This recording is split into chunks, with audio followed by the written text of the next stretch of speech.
People often assume archives are places where history is preserved. They're wrong.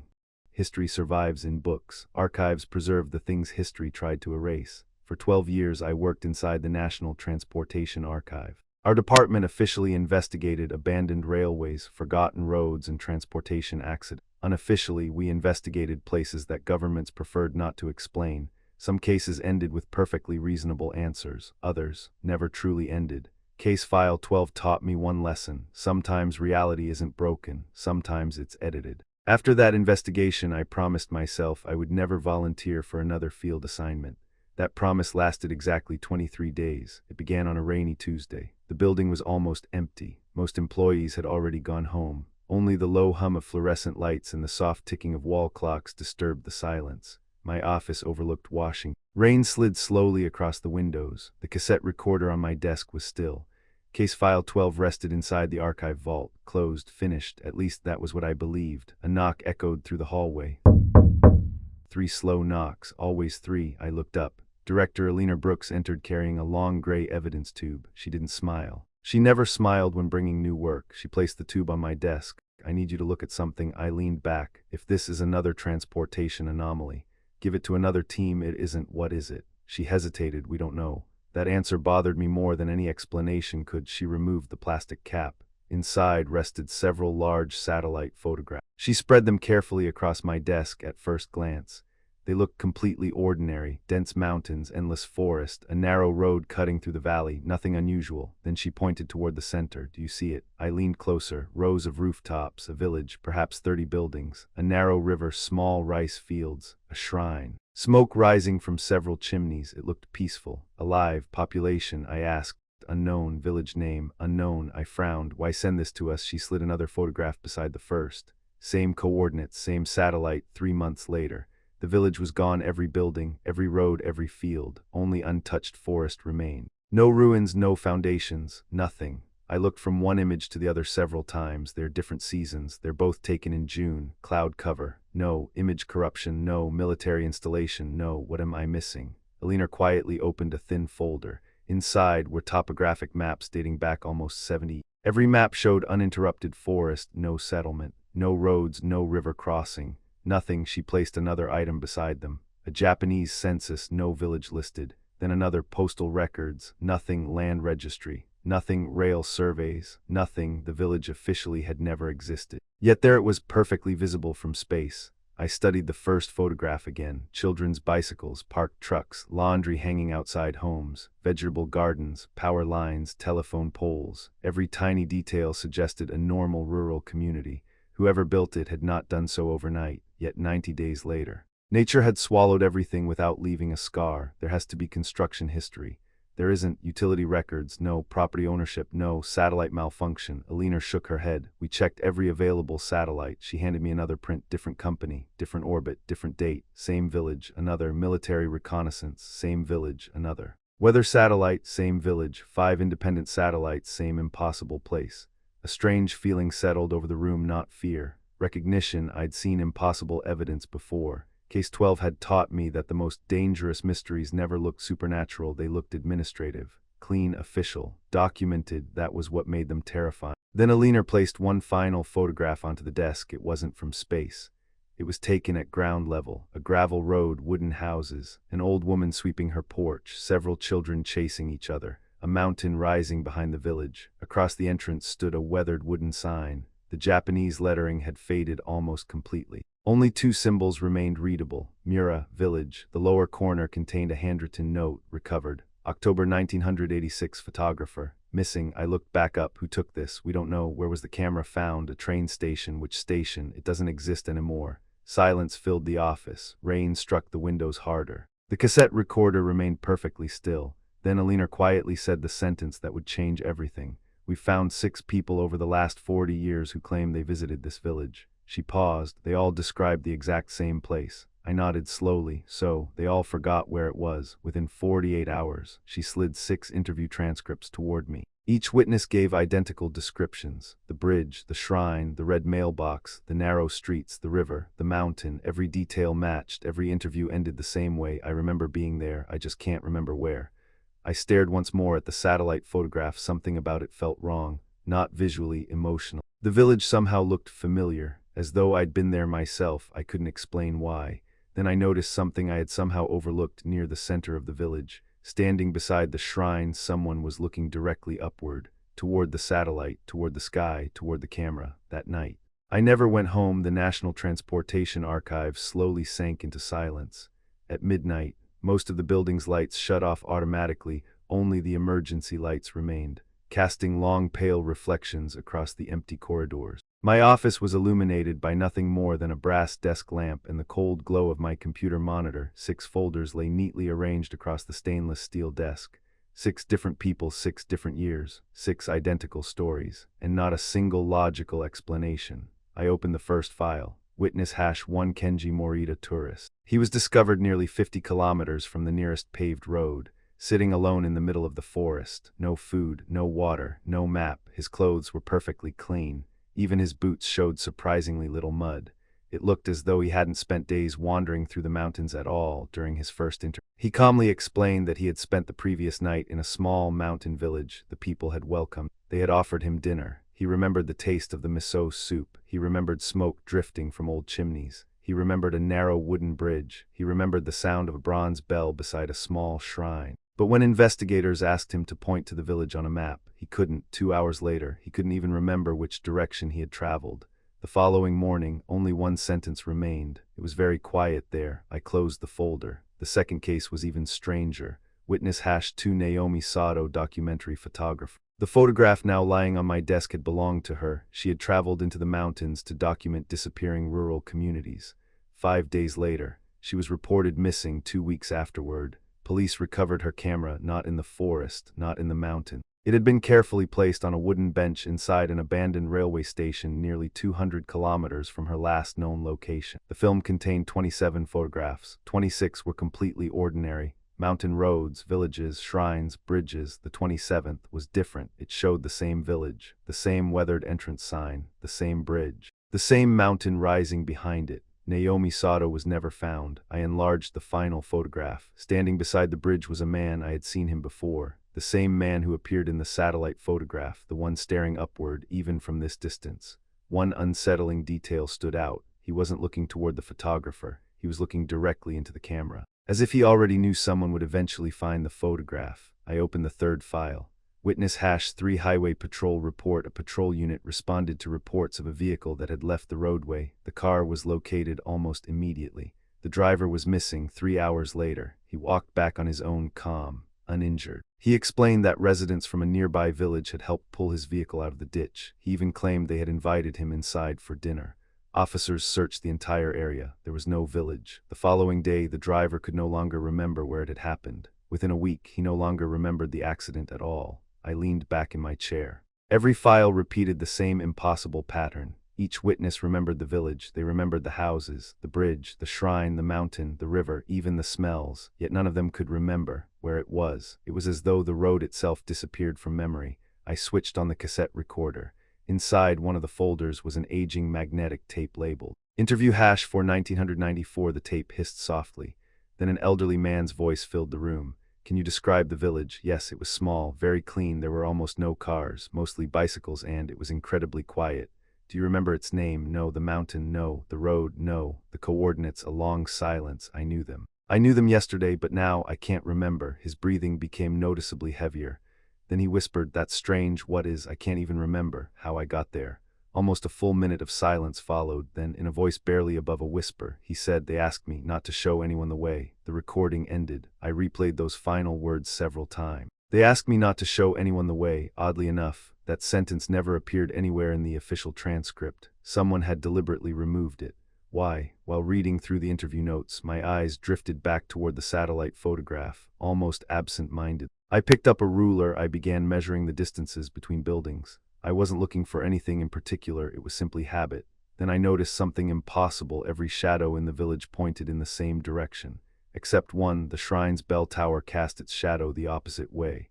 I examined another satellite image, the same thing, then another again. The position of the sun had changed, the shadows of trees had changed, the houses, the utility poles, everything except the bell tower. Its shadow always pointed toward a different sun. I immediately opened the archive's satellite analysis software. The program began generating a three-dimensional terrain model. Several minutes passed, then the screen displayed a message.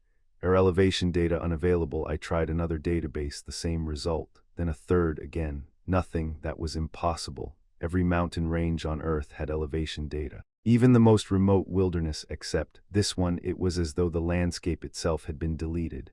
I was about to close the software when another message flashed briefly across the monitor. It remained visible for less than a second, barely long enough to read archived terrain data found. I froze. Archived terrain. There was no such function in our system. I clicked, the screen faded to black. Then an old military topographic map slowly appeared, yellowed, hand-drawn, probably dating back to the late 1960s. And for the first time that entire night, I saw it. A narrow mountain road. Hidden between two ridges, it ended at a tiny circle. Beside it was a handwritten label in Japanese. Most of the ink had faded, only the final character remained legible. The flight to Tokyo lasted nearly 14 hours. Neither of us slept. Director Alina Brooks spent most of the journey reviewing diplomatic clearances arranged through the Japanese Ministry of Infrastructure. Officially, we were investigating inconsistencies in historical transportation records. Unofficially, we were searching for a village that every government record insisted had never existed. By the time our train left Tokyo and headed toward the mountains,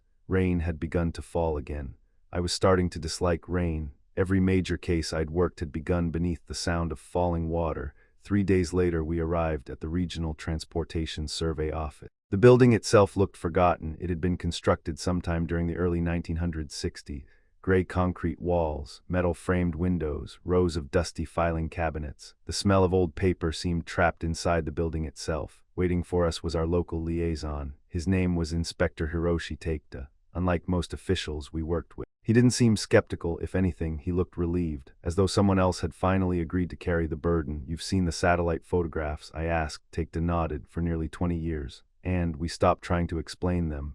That wasn't the answer I expected. He led us into a secure archive room. Steel shelves stretched from floor to ceiling. Thousands of transportation reports, construction permits, survey journals, engineering maps. He unlocked a cabinet labeled Mountain Road Projects, removing a thick folder. He placed it on the table. Project number, Mr. 214, construction of Mountain Access Road, year. The report contained hundreds of pages, environmental studies, bridge calculations, geological surveys, budget approvals. Everything appeared perfectly ordinary until page 63. There, the document simply stopped. Every remaining page had been removed decades earlier. What happened here? Takeda didn't answer immediately. Instead, he slid another folder across the table. Different project, different year. Exactly the same thing. Page 63, missing. Another folder. Again, page 63, gone. A fourth, a fifth, a sixth. Every road construction project covering the same section of mountain ended the same way.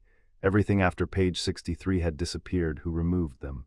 Takeda looked at me quietly. No one knows. He opened one final archive box. Inside were dozens of engineering notebooks. Each belonged to a different survey team. Different handwriting, different decades, yet every notebook contained the same final entry. The road continues farther than yesterday. Another. Bridge measurements no longer match the original plans. Another. Compass readings unreliable after kilometer marker 12. Another. Return before sunset. Nothing else. Every journal ended there. Alina slowly closed the final notebook. How many survey teams disappeared? Takeda answered without looking up. Officially none. He paused. Unofficially 9. Silence settled over the archive. Outside, rain tapped softly against the windows. Takeda reached into a locked drawer carefully. He removed something wrapped in faded cloth. When he unfolded it, an old folded map appeared. The paper had yellowed with age. The corners were badly worn. Across the top, someone had written in red ink, "Do not copy," unlike every other map we had seen. This one showed the mountain road. It climbed through dense forest, crossed 2 rivers, past an abandoned railway tunnel, then simply ended, not at a village, not at a mountain pass, just blank paper. "That's incomplete," I said. Takeda slowly shook his head. "No." He placed his finger against the empty portion of the map. "It changes." I looked at him. "What changes?" "The road." He explained that every time the map was unfolded, the final section looked different. Sometimes the road curved east, sometimes west, sometimes it continued another 10 kilometers, sometimes it ended immediately after the tunnel. No two investigators had ever produced identical copies. I wanted to dismiss the story immediately. Until Alina compared the map with our satellite photographs, she quietly frowned. Daniel, look, the tunnel existed, the rivers existed. The first 11 kilometers matched perfectly. After that, nothing. The satellite showed uninterrupted forest. The map continued. Take folded the paper again. We stopped copying it years ago. Why? Because every copy became different. That evening we visited the last confirmed location where one of the witnesses had supposedly entered the mountains. The road ended beside an abandoned railway crossing. Rust covered the warning signals. The rails disappeared beneath thick moss. Trees had begun swallowing the old infrastructure decades ago. It was difficult to believe trains had ever passed here. The air felt strangely quiet, not peaceful, muted, as though the forest absorbed every sound before it could travel. Even the rain seemed softer. Take stopped walking. He pointed toward the trees. There, at first, I saw nothing. Then, half hidden beneath vines, stood an old wooden milestone. Its painted lettering had almost disappeared. Only one line remained readable. Village Road. No village name, no distance, nothing. Alina photographed it when she checked the image on her camera. The milestone wasn't there, only trees. She frowned. I took the picture. I checked my own camera. Same result, no signpost. We both looked up. The milestone still stood exactly where we'd seen it. Weathered, silent, impossible. Take spoke quietly. Now you understand. I wasn't sure that I did. But one thing had become painfully clear. The village wasn't hiding. It wasn't invisible. It was allowing itself to be seen, only when it wanted to be. As we turned back toward the vehicle, I noticed something that made every instinct I had scream. Fresh tire tracks, deep, clearly visible in the wet mud. They led away from the abandoned crossing, straight into the forest, toward a road that officially did not exist. Take stared at them for several long seconds. His face slowly lost its color. Finally, he whispered, "Those weren't here this morning." The three of us looked into the darkness between the trees. Somewhere beyond the forest, someone had driven that road, very recently, and judging by the tracks, they had never come back. Village. 1 second later, the map vanished. The screen returned to an ordinary satellite image, nothing but endless forest. As if the computer regretted showing me something I wasn't supposed to see. At that moment, I had no idea that by the following morning we would be boarding a flight to Japan, or that finding the road to the village would prove far easier than remembering how to leave it. We returned to the survey office just before midnight. No one spoke during the drive. The fresh tire tracks remained on every camera, every photograph, every video recording. Unlike the wooden milestone, the tracks had no problem existing. That fact bothered me more than anything else. Someone had driven into the forest recently. The question was no longer whether the village existed. The question had become far more dangerous: who was still living. At 2:14 a.m. we gathered inside the archive conference. Present Director Alina Brooks, Inspector Hiroshi Takeda, myself, and Professor Eiko Nishimura. She had spent almost 30 years studying abandoned settlements throughout central Japan. She entered carrying several faded books tied together with cotton cord, without greeting anyone. She placed them carefully on the table. "I assume you've already found the road." Takeda looked surprised. "We haven't told you anything. You didn't have to." She noticed the mud on our boots. "The road always leaves that kind of soil." Professor Nishimura slowly opened the oldest book. It was written in Japanese. The pages looked more than a century old. She translated as, "Some villages should never appear on maps, not because they are hidden, but because they do not remain in one place." She turned another page. "The mountain remembers every path ever walked. Sometimes it decides to return one."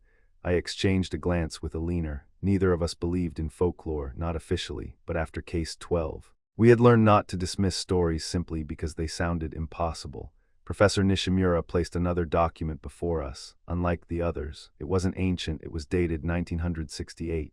An engineering report. The author was the chief surveyor responsible for planning the very road we had examined earlier. His final entry read, "At kilometer marker 12, the terrain no longer agrees with yesterday's measurements. Every instrument reports different distances. The mountain is changing faster than we can map it." That was the final sentence. The engineer disappeared the following morning. Takeda quietly unfolded a modern topographic map. He placed a red marker beside the abandoned railway crossing.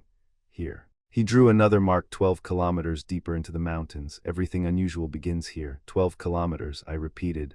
Always, every survey ended there. Every witness lost their memory after crossing that point. Every compass failed there. Every road project stopped there. Every missing team had last reported their position at kilometer 12. Professor Nishimura spoke almost reluctantly. "There is one more detail." We waited. "No expedition has ever entered after sunrise." I frowned. "What do you mean?" "They all arrived during the afternoon, and they reached kilometer 12 at dusk." Silence. Alina slowly leaned forward. "Has anyone ever tried entering in daylight?" Professor Nishimura hesitated. Then nodded, yes. What happened? They never found the road. That answer lingered in the room. The next morning we assembled a small expedition, nothing excessive, one four-wheel drive vehicle, satellite communication equipment, 3 GPS systems, 2 analog compasses, a drone, food and water for 48 hours, several body cameras, and enough batteries to power everything twice over. After Case 12, no one trusted electronics alone. At exactly 8:00 a.m. we left the survey office. Rain had finally stopped. Morning fog drifted lazily between the mountains. The abandoned railway crossing looked almost ordinary in daylight, almost. The fresh tire tracks were gone, not faded. Gone, the mud itself looked untouched, as though no vehicle had passed there for years. Takta crouched beside the road. I photographed these yesterday. So did I, Elinor answered. They're gone. No one suggested turning back. We continued on foot. The old service road remained surprisingly easy to follow. Kilometer 1, broken guardrails. Kilometer 3. Collapsed drainage tunnel. Kilometer 6, an abandoned maintenance shed. Everything matched the engineering maps perfectly. At Kilometer 9, the forest changed. The trees became noticeably older, taller, closer together. Birdsong disappeared. Even insects seemed absent. Only our footsteps disturbed the silence. At Kilometer 11, every GPS receiver lost signal simultaneously, not gradually. Instantly, 1 second they displayed our position, the next. Blank screens, the analog compasses continued working. For another 30 seconds, then all 3 needles began rotating slowly, endlessly, never settling. Takta looked at me. We're close. A weathered concrete marker emerged beside the road. The black paint had nearly vanished. Only one number remained visible, 12. No one crossed it immediately. It felt wrong, not dangerous. More like standing at the edge of a border no one had intended to cross. Elinor finally stepped forward. Nothing happened. I followed. Takta came next. Professor Nishimura crossed last. The moment all 4 of us stood beyond the marker, every sound disappeared completely. No wind, no leaves, no footsteps, nothing. I looked down. My boots still touched gravel, yet I couldn't hear them. Takta raised his hand. He was speaking. I could see his lips moving. I heard absolutely nothing. Just as suddenly the sound returned. A single bird called somewhere deep in the forest. The wind rushed through the trees. Leaves began rustling again, almost violently, as though reality itself had taken a breath. Professor Nishimura whispered, "We've crossed." I looked ahead. The road was no longer the same. The cracked asphalt had vanished. In its place stretched a perfectly maintained gravel road. Fresh wheel tracks crossed its surface. Someone had driven here very recently. Then Elinor stopped walking without saying a word. She pointed ahead. Barely visible through the morning mist, stood a bright red object, perfectly rectangular, perfectly still. As the fog slowly shifted, its shape became clear. A Japanese post box, freshly painted, not abandoned, not rusted, exactly like the one described by every witness. The village was no longer just a story. For the first time in 40 years, someone had found the road. For several long seconds, none of us moved. The bright red post box stood beside the gravel road, exactly where every witness had described it. Fresh paint, no rust, no dust. It looked as though someone had repainted it only yesterday. Yet according to every official record, no one had lived here for decades. Elinor slowly raised her camera. Recording, the red light illuminated. I activated my own body camera. Takta switched on an analog tape recorder. Professor Nishimura unfolded the changing map one more time. For the first time since we had crossed Kilometer 12, the map remained perfectly still. The road no longer shifted. It showed exactly what lay before us. "This is new," Takta whispered. "It has never done that before." The road continued another 500 meters. Then the forest opened. No one spoke, not because we were afraid, because every one of us knew. The next few steps would answer a question that had remained unsolved for over 40 years. The trees slowly gave way. Morning mist drifted lazily between rooftops. A wooden bridge crossed a narrow river. Beyond it, the village, exactly as it appeared in every photograph, every satellite image, every witness statement. Nothing had changed, nothing. Traditional wooden houses stood quietly beneath the mountains. Smoke rose from several chimneys. Laundry fluttered gently in the breeze. A bicycle leaned against a fence. Someone had left a pair of muddy boots outside a front door. A dog slept beneath a wooden porch. Everything looked completely ordinary. That was somehow the most disturbing part. There should be abandoned buildings. Elinor whispered, "There aren't." Professor Nishimura stared ahead. "I've imagined this place for 30 years. It isn't imagination anymore." We crossed the bridge. The wooden boards creaked beneath our feet. Real, solid. The river flowed normally beneath us, cold mountain water. I crouched beside it, filled a sample bottle. The water looked perfectly clean. Takta checked his watch. 10:43 a.m. The second hand had stopped moving. My watch. He shook it gently. "Nothing." I looked at mine, 10:43, frozen. Alina checked her digital watch. Its display simply showed. Only Professor Nishimura's old mechanical pocket watch continued ticking. Slowly, quietly, almost reluctantly. "The village doesn't use our time," she said softly. A distant bell echoed through the valley, one single strike. The sound rolled across the rooftops before disappearing into the mountains. No one had touched the bell. We walked deeper into the village. The streets were remarkably clean. Fresh footprints crossed the packed dirt roads. Children's toys lay beside several homes. Flowers bloomed beneath every window. Someone was clearly maintaining this place, yet no voices, no footsteps. No conversations, not a single person. A warm breeze carried the smell of cooked rice, fresh bread, wood smoke, life. Alina stopped beside a mailbox. Letters rested inside, dozens of them. Every envelope looked new. Each carried a handwritten address, Japanese names, perfect handwriting, proper stamps. None had ever been delivered. Take carefully removed one envelope. The postmark read, April 18, 1987. He reached farther inside. Another, April 18, 1987. Another exactly the same. Every letter had been mailed. On the same day, Professor Nishimura slowly whispered, "The day the village disappeared." A sudden breeze lifted several loose papers across the road. One slid directly to my feet. It was a local newspaper, still crisp, still white. The headline read, "New bridge opens today, date, April 18, 1987. I looked toward the bridge we had crossed. Fresh timber, not a single weathered board, as if construction had finished only hours ago. The silence suddenly felt heavier, not empty, expectant. Take stopped walking. He pointed toward the center of the village, the shrine. It stood exactly where every witness had described. Stone lanterns, ancient cedar trees. A bronze bell, red wooden gate, perfectly preserved. Standing before the shrine was someone, an elderly man, gray hair, dark traditional clothing. Hands folded calmly before him. He wasn't surprised to see us. He simply smiled, not warmly, not threateningly, as though he had been expecting us. No one spoke. The old man bowed politely. Then, in clear English, he said, "You took much longer than the others." My blood ran cold. "You speak English?" Alina asked. "I speak whatever language my guests remember." The answer made no sense, yet somehow, it felt perfectly natural. The old man looked at each of us. Finally, his eyes settled on me. "You've already been here once." I stared at him. "What?" He smiled gently. "You simply don't remember." Silence, absolute silence. Then he slowly reached inside his robe, not for a weapon, not for a key. He removed a faded photograph. He held it toward me.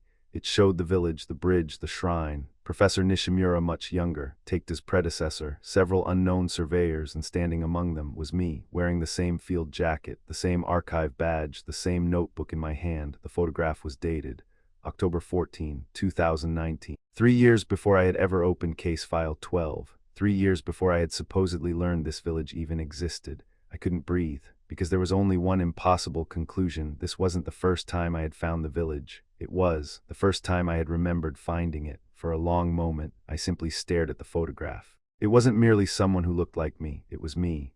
The same field jacket, the same archive identification badge clipped to the pocket, even the small tear in the left sleeve, caused years ago while climbing over a rusted railway fence, was visible. There could be no mistake. "I've never been here," I said. The words sounded weak, almost as though I no longer believed them myself. The old man smiled patiently.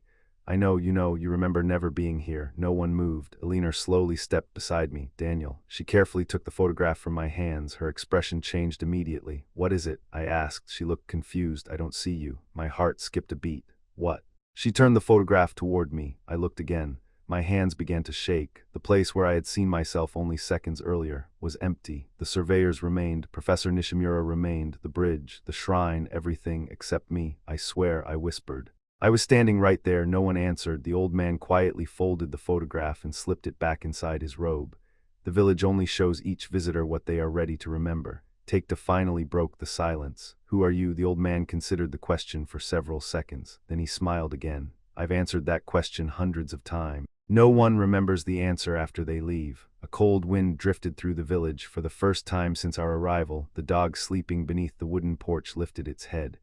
It looked directly at us, then slowly stood, without barking, without fear. It simply walked toward the shrine. The old man followed without asking. We followed too. The shrine stood beneath enormous cedar trees. The air felt cooler here. The smell of incense lingered beneath the scent of wet earth. Rows of small wooden prayer tablets hung beneath the roof, thousands of them. Each carried a handwritten name. Thousands of names. Professor Nishimura stepped closer. "They're all different." Take pointed toward the oldest row. No, they're repeating. I looked carefully. The same names appeared again and again, separated by decades, sometimes written in different handwriting, sometimes in different languages, but always returning. Then I found one that made my blood run cold. Daniel Carter, October 2019. Below it, another. Daniel Carter, June 2022. Then another, no date, only one sentence. He remembered this time. I slowly stepped backward. This isn't possible. The old man looked almost sympathetic. For you know, I have never been here. The old man quietly nodded. Not for the first time. Alina interrupted. What is this place? The old man turned toward the village. For those outside, it disappeared. For those inside, it never did. Take frowned. Then why can nobody remember the road? The old man walked toward the bronze bell. He rested one hand against the weathered metal. Because the road belongs to the mountain and the village. It belongs to memory. The answer made no sense yet, standing there. It somehow felt like the most reasonable explanation in the world. Suddenly, a loud mechanical beep echoed from my backpack. Everyone turned. My GPS receiver. Its screen had come back to life. Coordinates appeared. Latitude, longitude, altitude, perfectly normal. Alina immediately wrote them into her notebook. Take to photograph the display. Professor Nishimura smiled for the first time that day. We finally have it. I looked at the numbers. They meant nothing to me.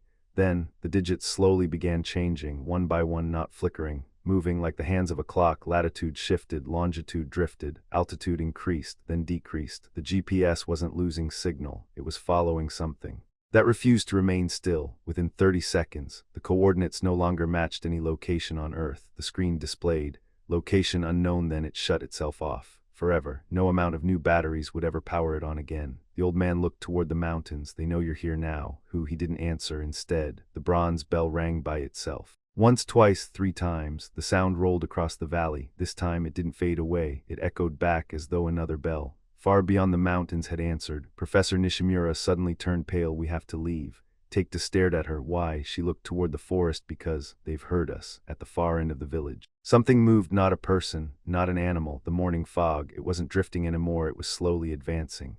Toward the village, against the wind like a living tide. The old man's smile disappeared for the first time. His voice carried urgency. You've stayed too long. Behind us, the village bell rang again. No one moved. We stood in the middle of the village's main street. Ahead of us, a dense white fog slowly advanced. Behind us, the bronze bell continued to ring for the first time since entering the village. I wasn't curious. I was afraid. The old man wasn't looking at us. His eyes were fixed somewhere beyond our shoulders, toward the approaching fog. It no longer looked natural. Its edges moved too smoothly, too deliberately, like an enormous living thing gliding silently between the houses. What is that? Alina whispered. The old man didn't answer immediately. That he paused. Isn't fog? Everyone waited. It is the mountain's memory. I frowned. Memory, he nodded. When visitors stay here too long, the mountain begins taking away everything they remember about the world beyond these. Tightened his grip on his backpack. You mean we'll forget the way home? The old man gave a sorrowful smile. First, you forget the road. Then, you forget why you wanted to leave. And finally, you forget you ever belonged anywhere else. No one asked another question. The fog had moved to within only a few dozen meters. Then something impossible began happening. The village started changing, not disappearing. Changing. The wooden houses looked newer. Roof tiles brightened. Flowers bloomed before our eyes. Fresh paint appeared on walls that had looked weathered only moments earlier. It was as though time itself had begun flowing backward. I turned toward the bridge we had crossed. It too had changed. The wooden planks looked freshly cut. The handrails were spotless. There wasn't a single crack in the timber, as if the bridge had only just been completed. Professor Nishimura whispered. It's returning. Returning to what? Alina asked. Professor Nishimura never looked away from the village. The day it disappeared. A child's laughter suddenly echoed somewhere ahead. Every one of us turned. The street was empty. Then a little girl in a white dress ran past an old stone well. She laughed happily, yet the sound reached us as though it were playing from an old cassette tape, crackling, distorted. A moment later she vanished. Then more figures appeared. A man carrying baskets filled with vegetables. A woman hanging laundry. 2 boys racing across the wooden bridge. They weren't transparent, nor were they entirely solid. They looked like memories that had forgotten they were memories. Alina immediately lifted her camera. Keep filming. She pressed record. Then frowned. The screen showed an empty street. No people, nothing. I checked my own body camera. The same result. Our eyes could see them, the cameras could not. Suddenly raised a hand. Listen. We stood perfectly still. One by one, the sounds of the village returned. A bicycle bell, wooden doors closing. Children laughing, someone calling across the street. Dogs barking, the river flowing beneath the bridge. Life, the village had come alive. People now filled the streets, dozens of them walking, talking, working, smiling. None acknowledged our presence. None even glanced in our direction, as though we were the ghosts. The old man spoke quietly. This was their final day. The final day, Alina asked. He nodded. This is how they lived, before they disappeared from the world outside. Alina slowly turned toward him. So we're watching the past. The old man gently shook his head. No, he looked around the village. We're watching what this place remembers. A distant engine suddenly broke the silence. We turned. An aging white four-wheel drive vehicle rolled slowly along the village road. My heart stopped. The logo painted on its door was unmistakable. National Transportation Archive. It was identical to the field vehicles our department had used years ago. The SUV came to a stop outside the shrine. Its doors opened. 4 people stepped out. The first was me. Younger, shorter hair, a different backpack, but unmistakably. Me, Alina, stood beside my younger self, several years younger. Professor Nishimura followed. With them was another surveyor I had never seen before. None of them noticed us. They behaved exactly as we had only hours earlier, examining buildings, taking photographs, comparing maps. As though history itself had begun repeating. A chill spread through my entire body. I couldn't finish the sentence. The old man nodded. Yes, but that was 2019. Yes, I watched my younger self walk within a meter of me. He never looked in my direction, as though I simply wasn't there. Then he stopped. Slowly turned his head, looked directly where I was standing. Our eyes met, only for a single second. His expression changed. He looked frightened, almost desperate. He slowly raised one hand. His lips barely moved. 2 words, don't forget. The entire village trembled. Every person vanished instantly. The streets became empty once more. The fog surged forward like a breaking wave. The bronze bell exploded into a deafening roar that shook the ground beneath our feet for the first time since we'd met him. The old man's calm expression disappeared. His voice carried unmistakable fear. Run, they're here. The old man's warning reached us a fraction of a second before the fog did. Run. None of us hesitated. We turned and sprinted toward the bridge. Behind us, the village bell continued ringing. Not once, not twice, again and again. Each strike echoed through the valley like an alarm no living person was meant to hear. The fog accelerated. It no longer drifted. It chased us, flowing through the streets with terrifying purpose, not carried by wind, moving under its own will. Don't look back. Take-to shouted. His voice sounded strangely distant, as though we were already separating from one another. I ran as fast as I could. The gravel road beneath my boots no longer felt stable. Every few steps it changed. Gravel became stone, stone became old wooden planks, then asphalt, then gravel again. The road itself refused to decide what it wanted to be. We reached the bridge, only it wasn't the same bridge. I stopped instinctively. So help me. Alina whispered. This wasn't here. The narrow wooden bridge had become an enormous covered bridge. Dark timber walls enclosed both sides. The roof stretched almost 50 meters. Inside, only darkness. The river beneath could no longer be seen. Professor Nishimura grabbed my arm. Keep moving. We entered. The temperature dropped immediately. Our footsteps echoed unnaturally. Not 4 sets of footsteps. Dozens, maybe hundreds. Every step we took seemed answered by another walking beside us. Behind us, above us. Take-to stop. Did you hear that? Someone else was running, not ahead, not behind, inside the bridge. We shined our flashlights down the long corridor. Nothing, only endless wooden beams disappearing into darkness. Then, a voice, soft, almost inaudible. Wait.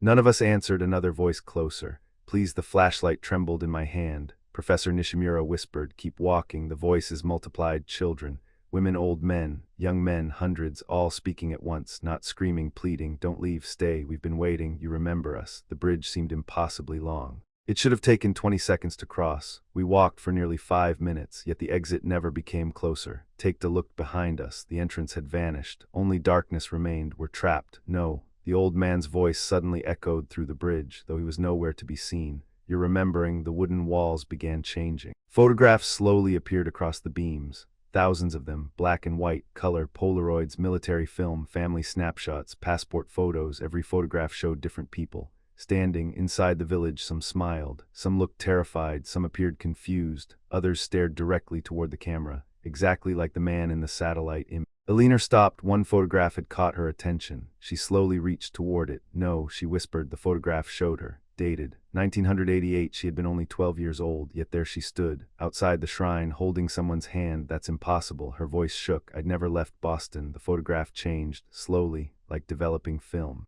The little girl disappeared. Now only the shrine remained. Take-to found another. His father, standing beside an old railway survey team. Date years before Take-Two himself had even been born. Professor Nishimura found one, her grandmother. I stopped looking because every new photograph made one thing painfully clear. The village hadn't collected people, it had collected memories. Suddenly, the bridge ended without warning. Bright daylight blinded us. We stumbled outside back onto the gravel road. The covered bridge had vanished. Behind us stood the original small wooden bridge, exactly as it had been before. All four of us turned simultaneously. The village was gone. Only forest remained, dense, silent, untouched, no houses, no shrine, no bridge beyond the river, nothing. Take-Two collapsed to one knee, breathing heavily. We made it. Professor Nishimura didn't answer. She was staring at something in her hand, the old mechanical pocket watch. It had stopped. Its hands pointed to exactly one time. 10:43, the same moment every other clock had frozen. Then Alina slowly opened her notebook. Every page was blank. Every note she'd written inside the village had disappeared. Only one sentence remained, written in handwriting that belonged to none of us. You always come back. No signature, no date, only those 4 words, far behind us, deep within the forest. The bronze bell rang once more. This time, none of us turned around. No one spoke during the drive back. The mountains slowly disappeared behind us. The forest became ordinary again. Telephone poles returned. Road signs reappeared. Traffic, gas stations, civilization, everything looked painfully normal, yet none of us felt relieved. It was as though part of us had remained somewhere beyond kilometer 12. The first strange thing happened less than an hour later. Take-Two suddenly slowed the vehicle. There, he pointed toward the roadside. A weathered wooden sign stood beside the highway. We all looked. It read, "Mountain Scenic Route, nothing unusual." Then we blinked. The sign was gone. Only empty grass. No one mentioned it, not because we hadn't seen it, because all 4 of us had. By evening we returned to the regional survey office. Every camera, every body camera, every drone, every recorder was immediately secured inside the evidence laboratory.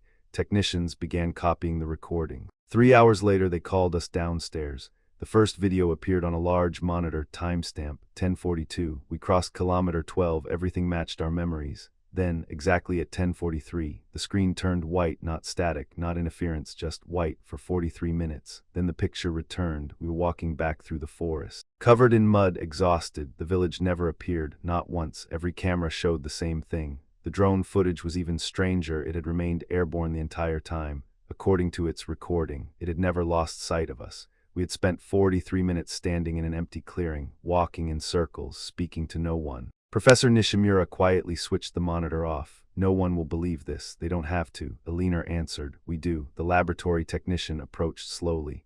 "There is one more thing." He inserted another storage card. Unlike the others, this file had not been created by any camera we carried. The file name simply read, Visitor 013, no creation date, no device information, no metadata.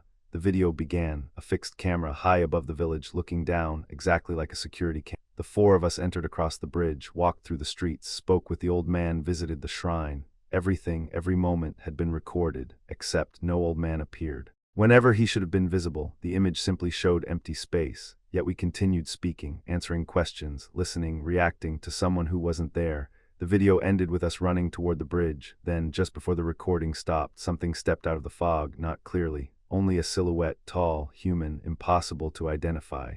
It walked slowly toward the camera. The recording ended. Silence filled the laboratory. No one moved. Finally, Take-Two spoke. "What was that?" No one answered. The following morning we prepared our official report. It contained exactly 63 pages. At page 64, the printer stopped. Paper jam. We restarted it again. Page 64, failure. A different printer, same result, a handwritten copy. The ink faded before page 64. 3 computers, 3 software programs, nothing worked. Every version of the report ended at page 63.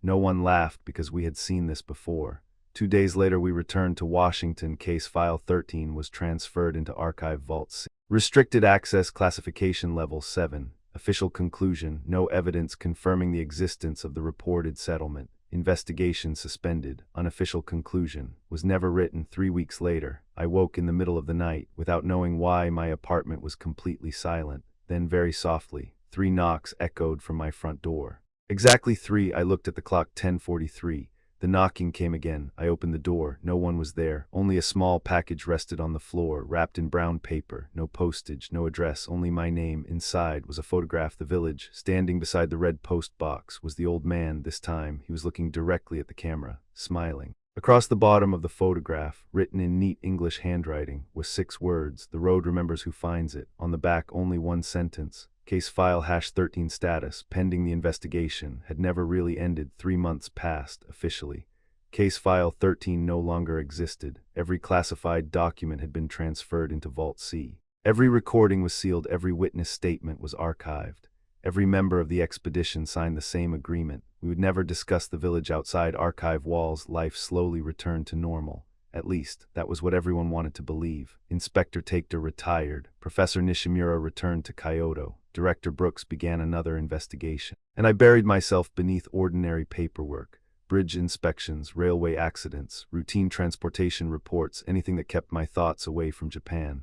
Then, on an ordinary Monday morning, my office phone rang. Exactly at 10:43 a.m., no caller ID, I answered. Silence, almost, very faintly. I could hear a bicycle bell. Children laughing, flowing water. Then, the familiar sound of a bronze bell. One strike, the line went dead. Telephone records showed the call had never happened. That afternoon, I opened the evidence locker containing the photograph delivered to my apartment. The envelope remained sealed, untouched, exactly as I had left it. Yet, inside, the photograph had changed. The old man was gone. Standing beside the red post box was a little girl, the same girl we had seen running through the village. She smiled gently. One hand rested on the mailbox, the other pointed behind the photographer toward something outside the frame. Written beneath the picture, new words had appeared. Someone else found the road. I immediately contacted her. She arrived within 20 minutes without saying a word. I handed her the photograph. She stared at it, then quietly looked at me. I don't see a little girl. My stomach tightened. What do you see? She hesitated. The old man. We were no longer looking at the same photograph. That night,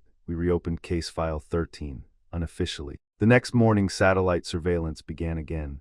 The same mountain valley, the same coordinates, every available satellite, military, commercial, weather observation, research, for 5 consecutive days. Nothing, only forest. On the 6th day, at precisely 10:43 a.m., one satellite captured a single image. The village had returned, only this time. Something was different. Every house remained. The bridge, the shrine, the river, the red mailbox, everything, except, standing in the center of the village square, were 5 people looking directly upward. One was the old man, the second was the little girl, the remaining 3 wore modern hiking equipment, bright backpacks, satellite radios, orange emergency jackets. They had clearly arrived only recently.